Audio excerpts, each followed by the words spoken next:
So yan na mga boss, maglalining na tayo sa gilid niya. Didesign tayo dyan. Para naman maganda pag nag-design tayo dun sa may moldura. Panayin lang natin yung gilid-gilid niya para naman maganda. Yan yung mga gilid ng kanto-kanto niya para naman maganda. So unahin ko nang i-design ang sidings. Sidings ng sidecar. So kumukuha na ako ng mga pattern.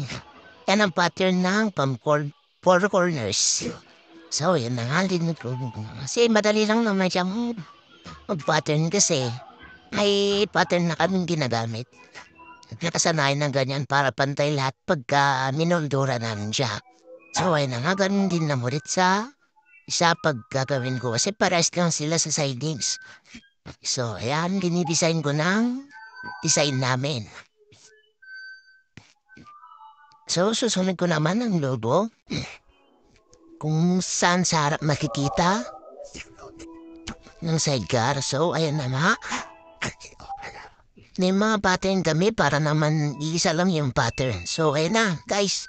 Umuldura ko na siya. Kailangan, susundan ko na yung guhit na ginuhitan ko kanina. Gamit ang dermato, yan lang. So, iniikot-ikot ko lang yan. Iniigpitan ko lang sa taas para dumiin para naman lumabas yung pinaka-design niya ng stainless. So, yun na nga, magdidesign na nga ako. Iniikot-ikot ko lang yan para naman magkaroon siya ng design. So, ganyan lang kasimple. Ganun din lang ulit gagawin ko sa kabila kung ano yung ginawa ko ulit sa isa. Kasi sidings naman yan. Para pantay sila. Ganyan lang, guys. Ganyan lang kadali mag-design ng stainless.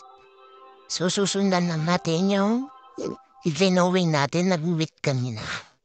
So, nasa four corners na tayo. So, ganyan lang. Kaliwat kanan pala, ayan, boss. Ang pagdidesign para may nakalubog, may nakalabas. May nakalitaw na design. So, yan na nga. Tapos na tayo, guys. Yan ang finished product niya. Yan na, guys. So, salamat, guys, sa panonood.